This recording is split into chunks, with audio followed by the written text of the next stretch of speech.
சொல்றதெல்லாம் நம்பி ஏத்துக்கிட்டு அப்பா சொல்ற மாதிரி பெருந்தன்மையா மன்னிச்சு விட்டு போறதுக்கான அவசியம் எனக்கு இல்ல. இனிமே இவ இருக்கிறதுக்கு எப்படி நம்ம பூஜா வருவா? ஒரே வீட்டுல எப்படி 2 பேரும் ஒன்னா வாழ முடியும்?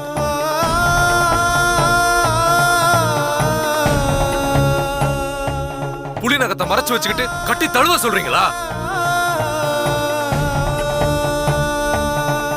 அவ குத்துறப்ப நம்ம குத்திக்கலாம், அது வரைக்கும் அன்பா இருக்கிற மாதிரி ரெட்ட வேஷம் போடலான்னு சொல்றீங்களா?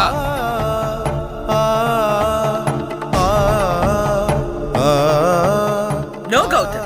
You're dramatizing the whole situation. இப்ப என்ன பெருசா நடந்து போச்சுன்னு? ஓகே ஓகே, பூஜாவுக்கு அபார்ஷன் ஆனது எல்லாருக்குமே அதிர்ச்சி தான், தாங்க முடியாத வருத்தம் தான். நான் அது இல்லைன்னு சொல்லல. ஆனா இந்த மாதிரி எதுவுமே இல்லாம நாட்டுல எத்தனையோ பேருக்கு அபார்ஷன் ஆயிட்டு இருக்கு.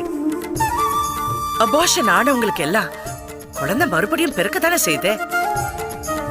சந்தோஷமா வாழாம இருக்கிறது இல்லல,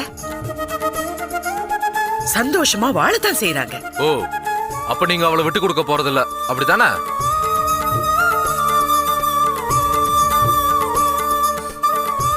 இவளை இந்த வீட்டை விட்டு அனுப்ப மாட்டீங்க, அப்படித்தானே?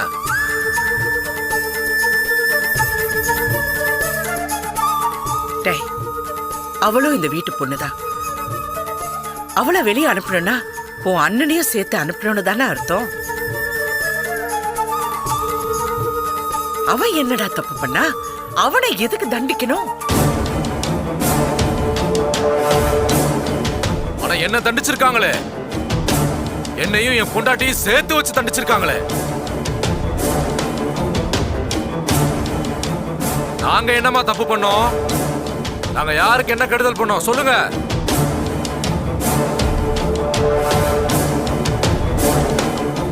ஏமா, பூஜாவுக்கு வாங்கின புடவை நல்லா இருக்குன்னு பொறுக்க முடியாதவமா இவ. ஊதுபத்தி அளவு புடவைக்கு பொட்டு வைக்க நினைச்சா ஞாபகம் இருக்குல்ல?